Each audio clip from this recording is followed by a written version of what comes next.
Halo semuanya, selamat datang di Hening Story, channel di mana setiap kisah diceritakan dengan tenang, perlahan, namun mampu mengetuk hati siapapun yang mendengarnya. Di sini kita belajar bahwa tidak semua luka harus disembunyikan dan tidak semua air mata harus ditahan sendirian. Kadang, justru dengan mendengar kisah orang lain, kita menemukan diri kita sendiri.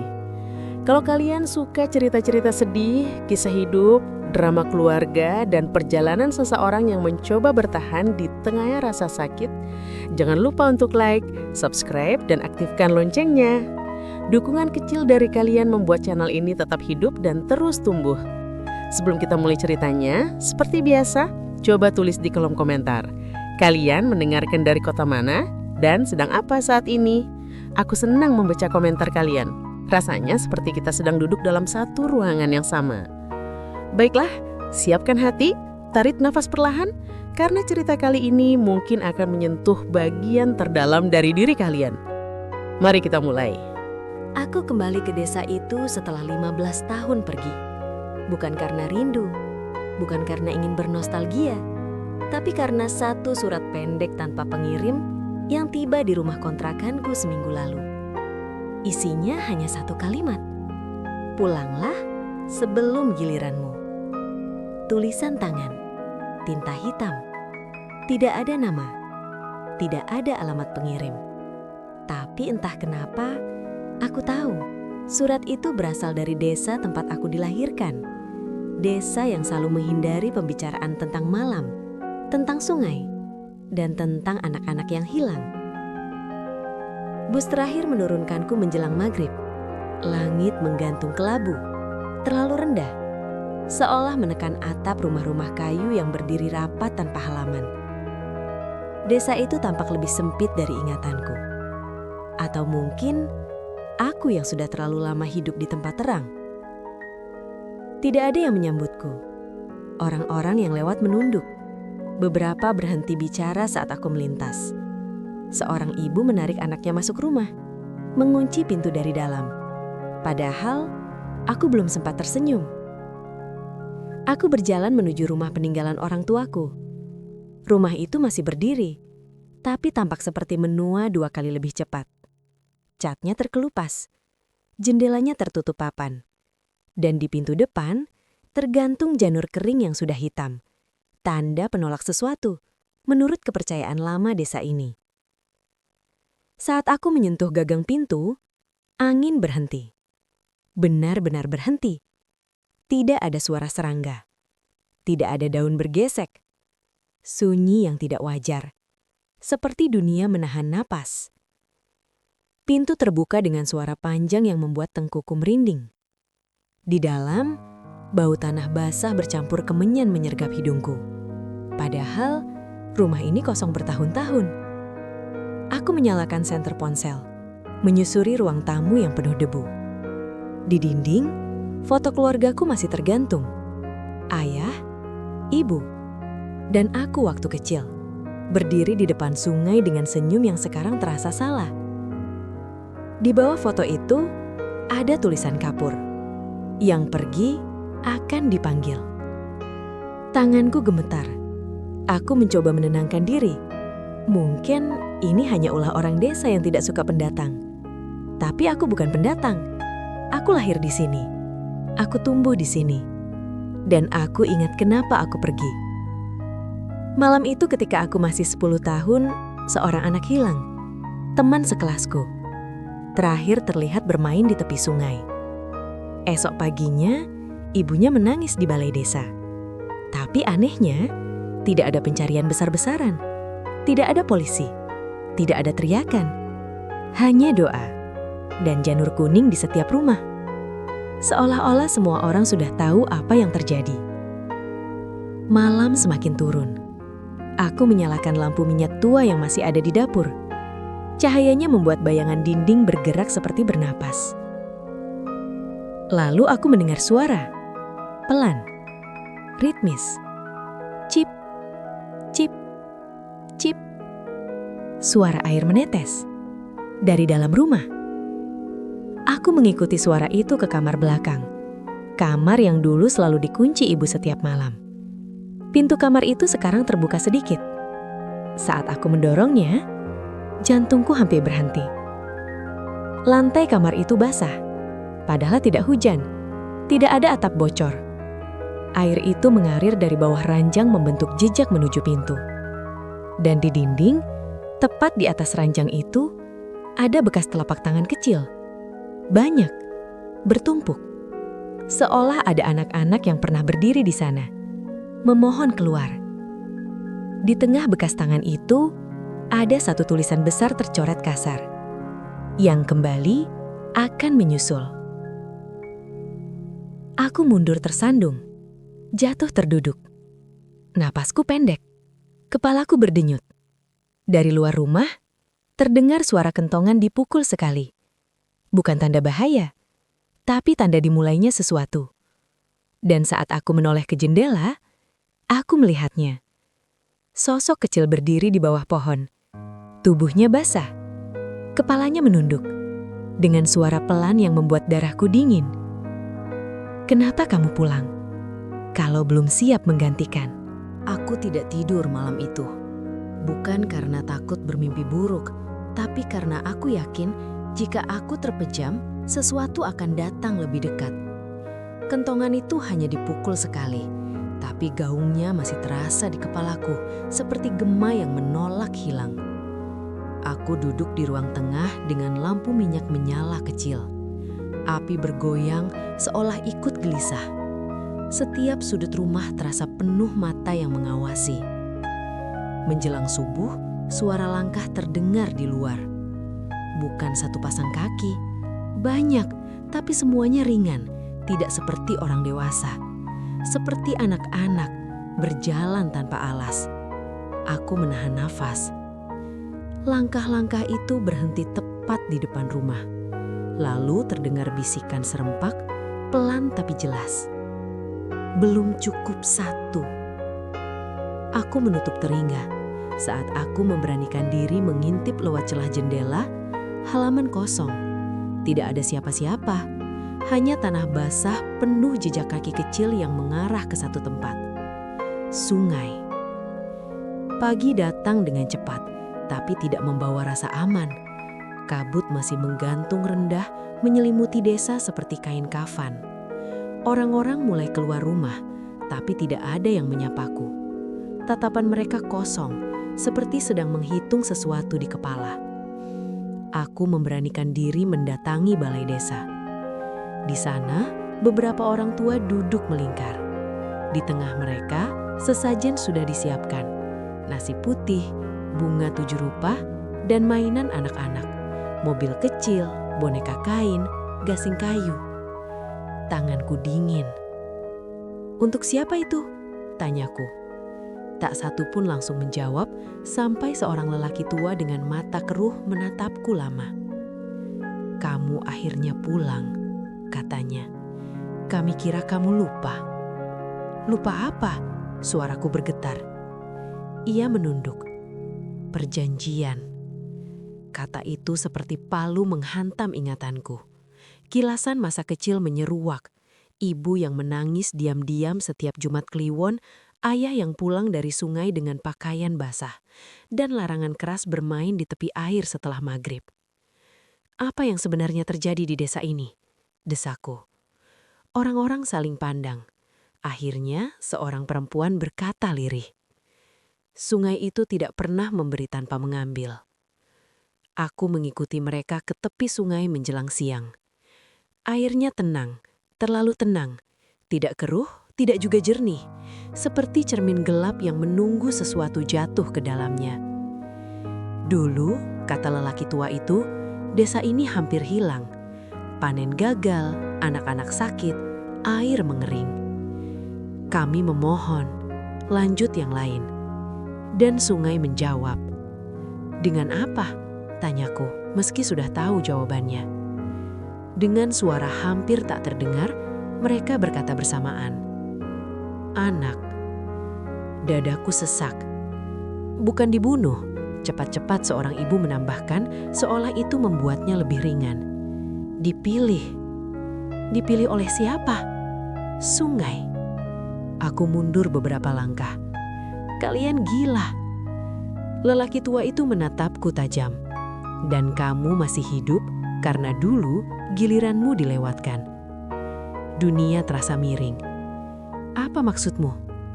Ibumu memohon, menukar sesuatu yang lain. Ia menelan ludah.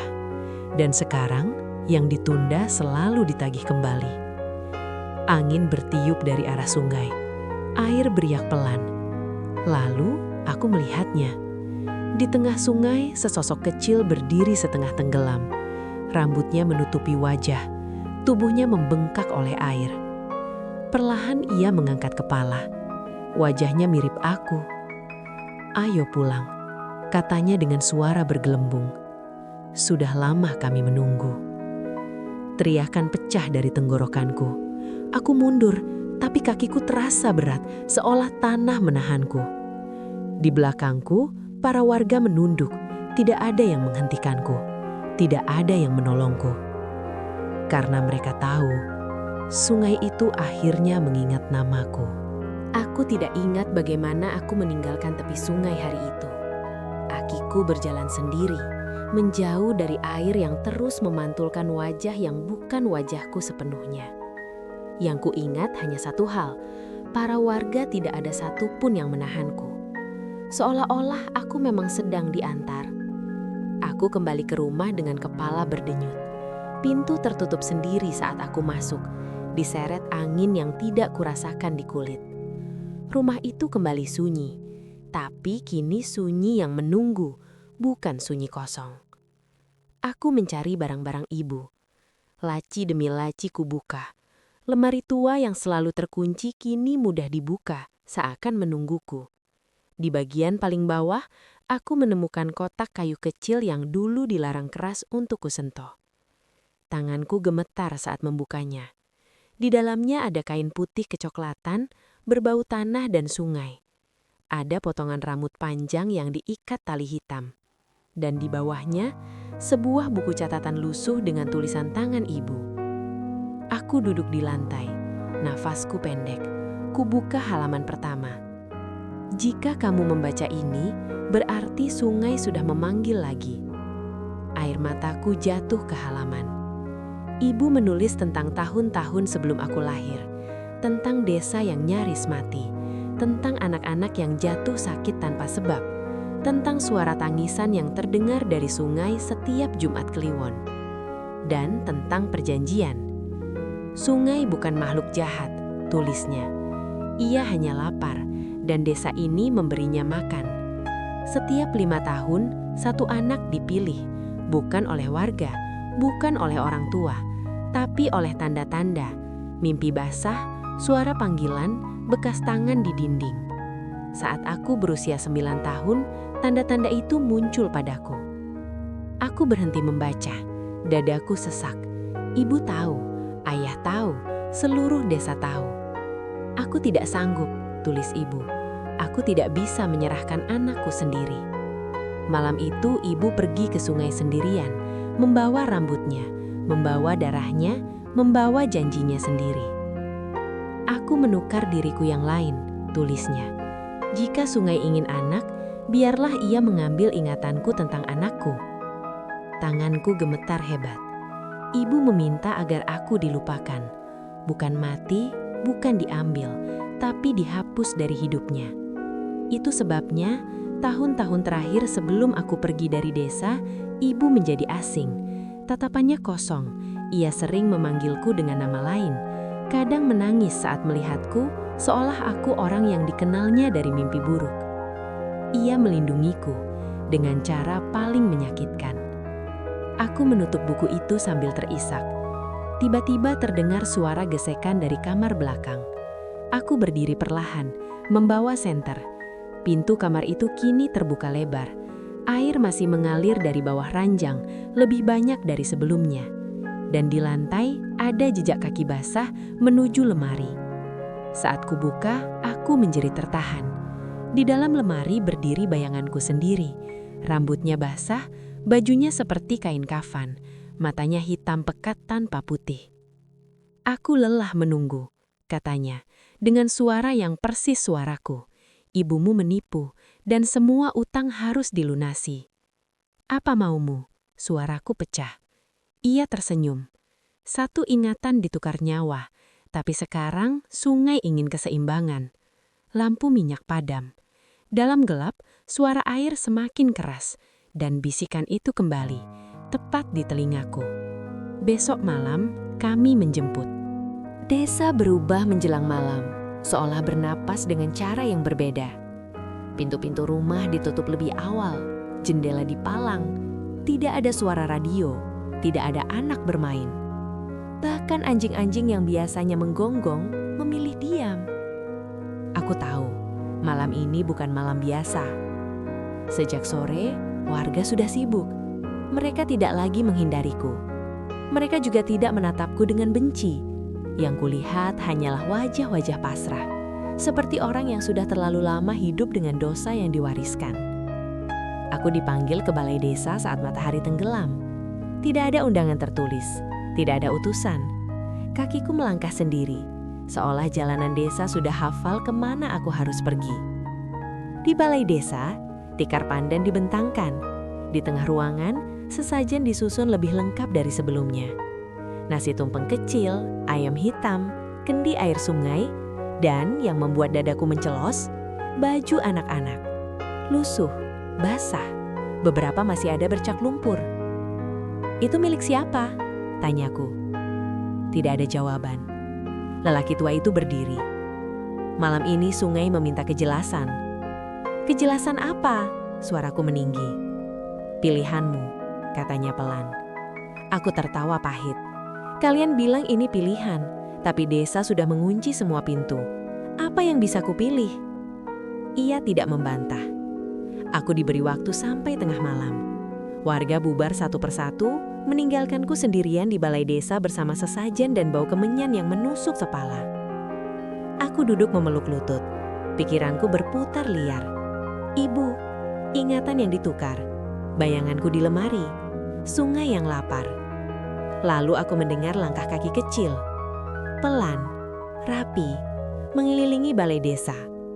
Aku berdiri, pintu-pintu tertutup rapat. Dari celah dinding bambu, kulihat bayangan anak-anak berdiri melingkar. Tidak ada wajah yang jelas, hanya suara, berlapis-lapis, berbisik serempak. Pilihannya sederhana, menjadi kami atau menggantikan kami. Aku menutup mata. Aku tidak mau memilih. Bisikan itu berubah menjadi tawa lirih. Itulah jawaban yang paling disukai sungai. Lampu-lampu padam bersamaan. Angin menerobos masuk, memadamkan lilin satu persatu. Bau tanah basah menyergap. Air menetes dari langit-langit balai desa, membasahi kakiku. Di hadapanku, bayanganku muncul lagi. Kali ini lebih jelas, lebih utuh. Matanya menatapku tanpa benci. Hanya kelelahan yang sangat dalam. "Aku adalah sisa dari perjanjian ibumu," katanya. "Aku yang menunggu ketika kamu pergi." "Apa yang terjadi jika aku menolak?" tanyaku dengan suara hampir hilang. "Desa akan memilih sendiri, dan biasanya yang paling lemah." Aku teringat wajah-wajah anak yang kutemui siang tadi. Tatapan kosong, tubuh kurus, nama-nama yang hampir tidak pernah disebut lagi. "Kalau aku ikut?" tanyaku. Ia mendekat. Air menetes dari rambutnya ke lantai. "Kamu akan tinggal di antara kami. Tidak mati, tidak hidup. Menjaga sungai tetap tenang." Tanganku gemetar. Ini bukan pilihan. Ini pemerasan yang dibungkus adat. Dari luar kentongan dipukul 2 kali. Tanda dimulainya ritual. Pintu balai desa terbuka. Warga masuk, berbaris rapi, menunduk, seolah aku sudah membuat keputusan. Lelaki tua itu menatapku. Sudah waktunya. Aku ingin berteriak, ingin lari, tapi kakiku menjejak lantai yang basah, berat, seperti ditahan sesuatu dari bawah. Aku menoleh ke bayanganku sekali lagi. "Kalau aku pergi, apakah semuanya berhenti?" Ia menjawab tipis, "Untuk sementara." Itu jawaban paling jujur yang pernah kudengar di desa ini.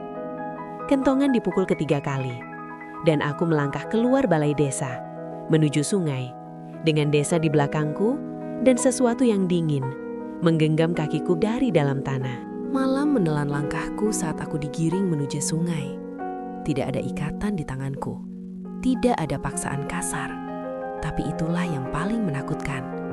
Aku berjalan bersama mereka karena seluruh desa telah sepakat bahwa aku memang harus ada di sana.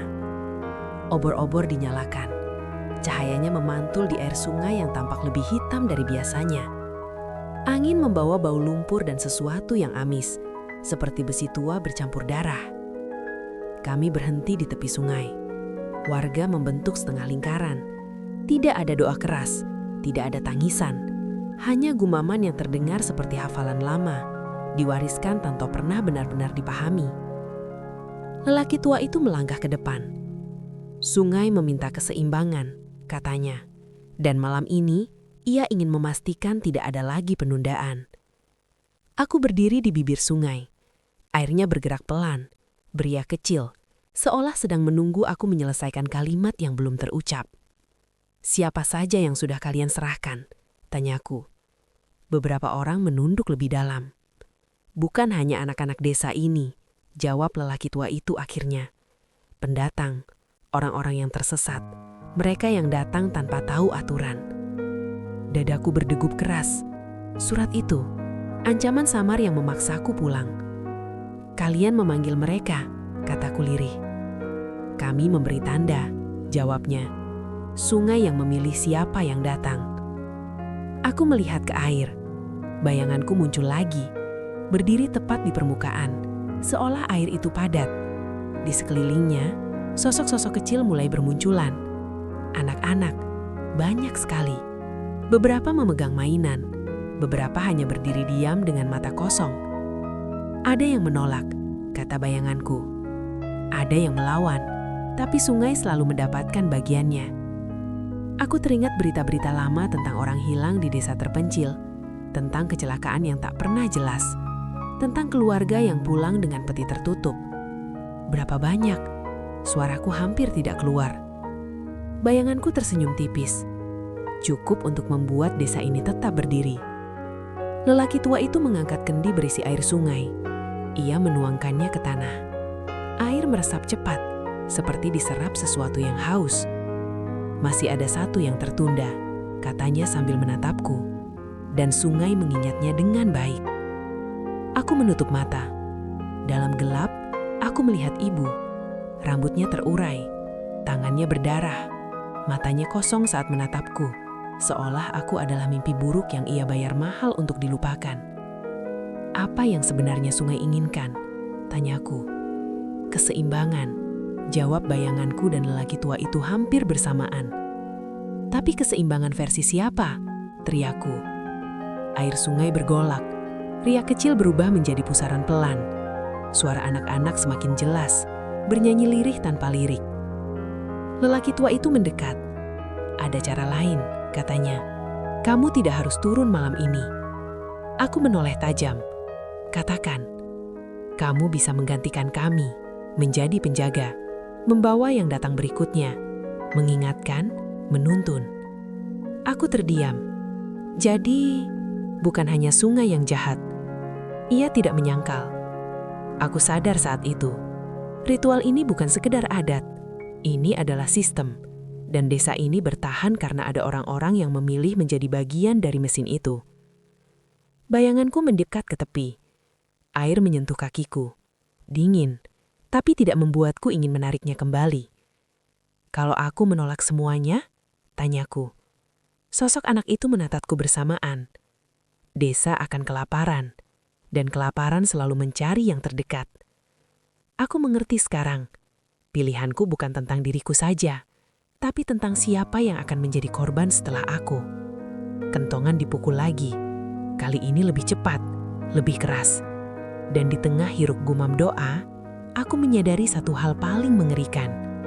Desa ini tidak ingin aku mati. Desa ini ingin aku meneruskan dosa mereka. Aku melangkah mundur dari bibir sungai. Satu langkah kecil, tapi cukup untuk membuat air berhenti beriak. Hening jatuh begitu tiba-tiba, seperti dunia dipaksa diam. Aku tidak mau, kataku lantang. Suaraku gemetar, tapi tidak pecah. Aku tidak akan jadi penjaga. Aku tidak akan meneruskan dosa kalian. Warga saling pandang. Tidak ada yang maju, tidak ada yang menahanku. Dan itu kesalahan pertama mereka, atau mungkin kesalahanku. Bayanganku di air menunduk pelan. Kalau begitu, sungai akan memilih caranya sendiri. Angin bertiup keras, obor-obor bergoyang liar, api hampir padam. Air sungai mulai naik, meluap pelan ke tanah, membasahi kaki kami semua. Teriakan kecil terdengar dari belakang barisan warga. Seorang anak perempuan jatuh terduduk, kakinya terendam air sungai meski ia berdiri jauh dari tepi. Air itu merayap seperti makhluk hidup, menempel, menarik. Ibunya menjerit, "Tidak, bukan dia." Lelaki tua itu menatapku tajam. "Kamu memancingnya." "Aku tidak melakukan apa-apa," balasku. "Kamu menolak," katanya dingin, dan sungai membenci kekosongan. Air semakin naik. Dari permukaannya, tangan-tangan kecil muncul. Bukan menarikku, tapi menunjuk ke arah warga, ke anak-anak, ke yang paling dekat, yang paling lemah. Aku panik. "Hentikan ini!" Bayanganku menatapku dengan mata hitam tanpa dasar. Tidak ada yang bisa dihentikan, hanya dialihkan. Aku mengerti, penolakan bukan membatalkan perjanjian, hanya memindahkan korban. "Kalau aku ikut, mereka aman?" tanyaku cepat. Air berhenti naik. Bayanganku tersenyum tipis. Untuk malam ini, aku menggertakkan gigi. Dada terasa robek. Inilah permainan sungai, memberi ilusi kendali lalu menagih bunga dari ketakutan. "Aku ikut," kataku akhirnya, tapi bukan sebagai penjaga. Semua mata tertuju padaku. "Aku ikut sebagai pengganti," lanjutku. "Ambil aku, lepaskan mereka." Tawa lirih bergema dari sungai. Anak-anak bayangan berputar perlahan, seperti menari di bawah air. "Pengganti bukan jalan keluar," kata bayanganku. "Kamu tahu itu." Air kembali beriak, lebih keras. Kali ini bukan anak-anak yang ditunjuk, melainkan warga dewasa. Orang-orang yang selama ini memejamkan mata, yang membiarkan, yang mengantar. Jeritan pecah, kekacauan terjadi. Warga mundur, beberapa jatuh tersungkur. Aku berteriak, "Hentikan!" Air berhenti seketika. Bayanganku mendekat, begitu dekat hingga wajah kami hampir bersentuhan, dipisahkan oleh permukaan air yang berkilau gelap. "Kamu ingin mematahkan perjanjian? Maka kamu harus merusaknya dari dalam." "Apa maksudmu?" "Kamu harus masuk," katanya, "bukan sebagai tumbal, tapi sebagai saksi." Air sungai terbelah sedikit, membentuk celah sempit yang mengarah ke kedalaman hitam. Dari dalamnya terdengar suara tangisan bercampur nyanyian lama. Lelaki tua itu berteriak, "Jangan dengarkan itu, tidak ada yang kembali dari sana." Aku menoleh ke warga, ke anak-anak yang masih gemetar, ke desa yang berdiri di atas tulang-tulang yang tak pernah disebut namanya. "Sudah cukup," kataku pelan. Aku melangkah maju, air menelan kakiku, dingin menusuk, tapi ada sesuatu yang menarik, bukan paksa, melainkan undangan yang tidak bisa kutolak. Saat tubuhku tenggelam sampai pinggang, bayanganku berbisik satu kalimat terakhir.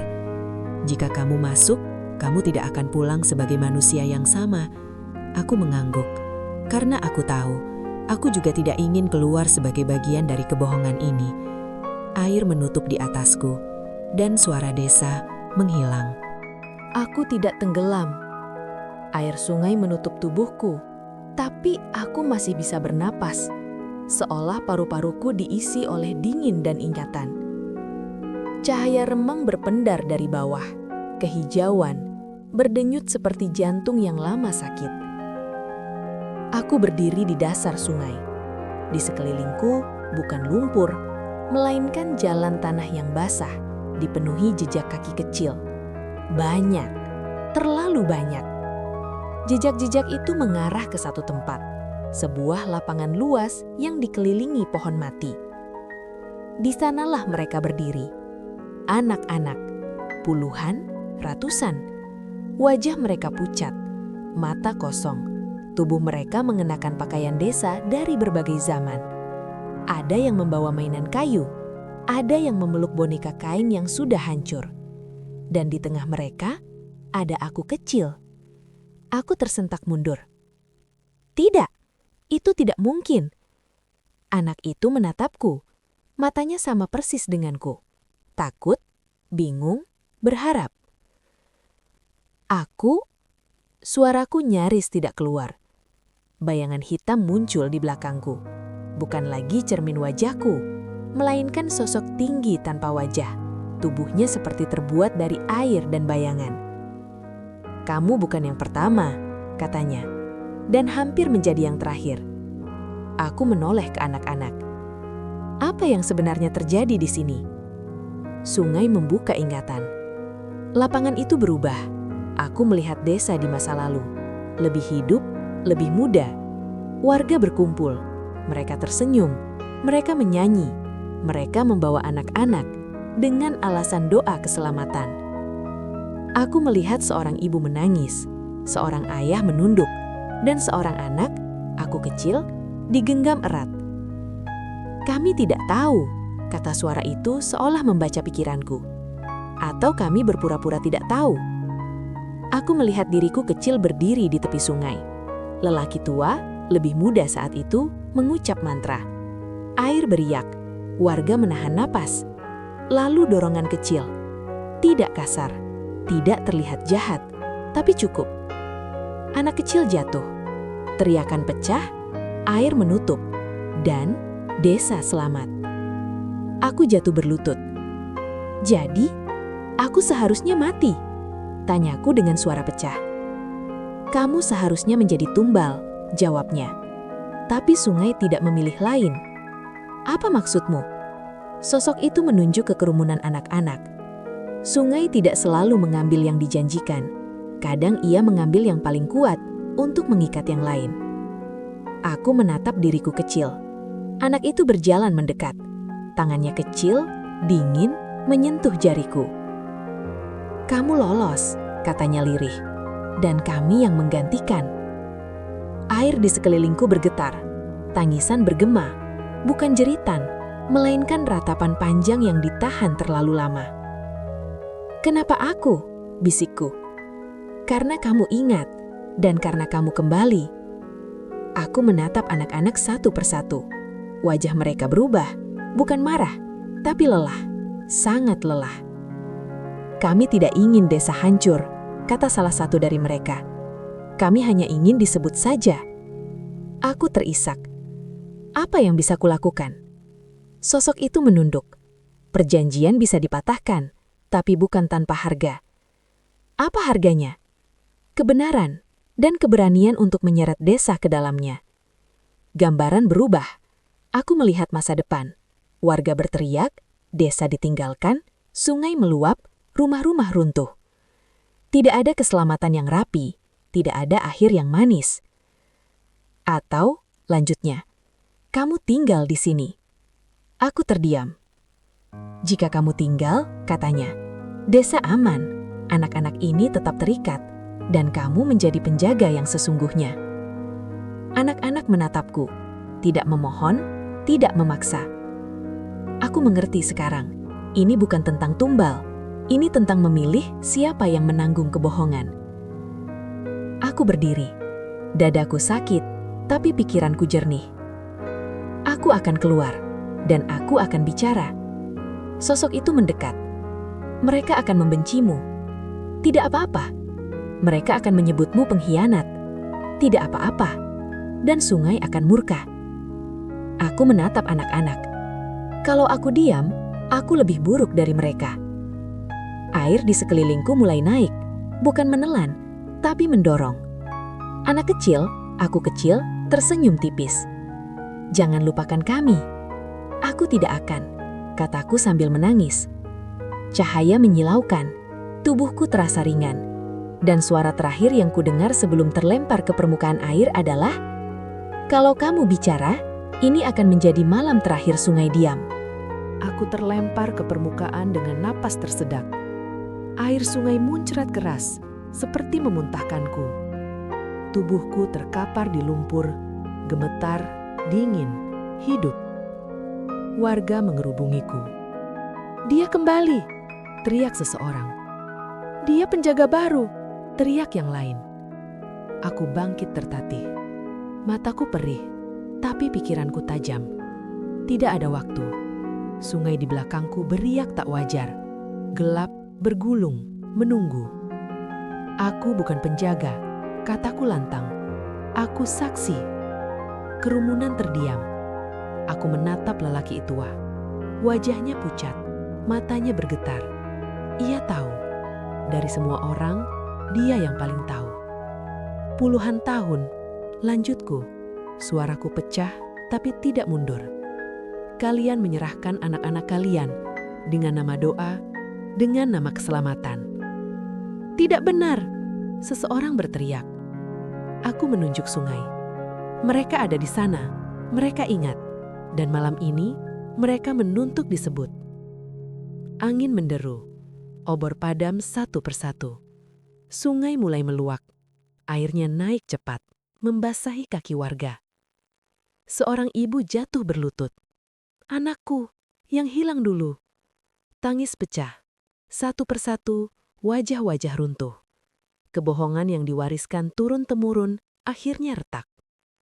Lelaki itu maju, suaranya parau. Kalau desa ini runtuh, semua itu sia-sia. Tidak, jawabku. Yang sia-sia adalah diam.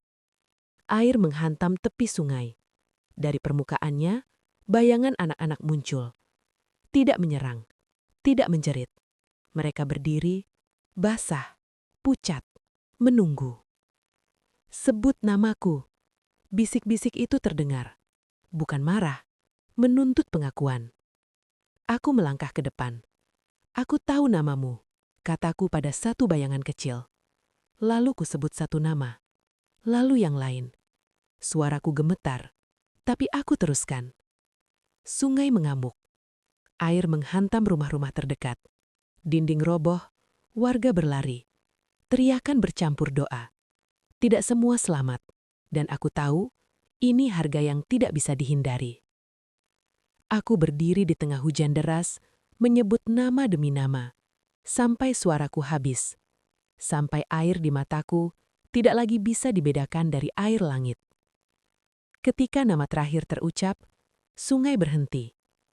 Air surut perlahan, bayangan anak-anak memudar. Bukan menghilang, tapi pergi dengan tenang. Tidak lagi terikat, tidak lagi dijanjikan. Pagi datang dengan sunyi yang aneh. Desa rusak, banyak yang pergi, banyak yang kehilangan. Tidak ada perayaan, tidak ada terima kasih. Aku duduk di tepi sungai yang kini tenang, sendirian. Lelaki itu menghampiriku. Ia terlihat sangat tua sekarang. Kamu menghancurkan kami. Aku menatap air. Tidak, aku mengakhiri kebohongan. Ia pergi tanpa kata. Hari itu, aku juga pergi. Tidak ada yang menahanku, tidak ada yang memintaku tinggal. Bertahun-tahun kemudian, aku kembali. Desa hampir hilang. Sungai mengalir biasa. Tidak tenang, tidak murka. Hanya sungai. Aku berdiri di tepinya dan berbisik. Kalian sudah bebas. Air beriak pelan. Dan untuk pertama kalinya, aku tidak mendengar tangisan.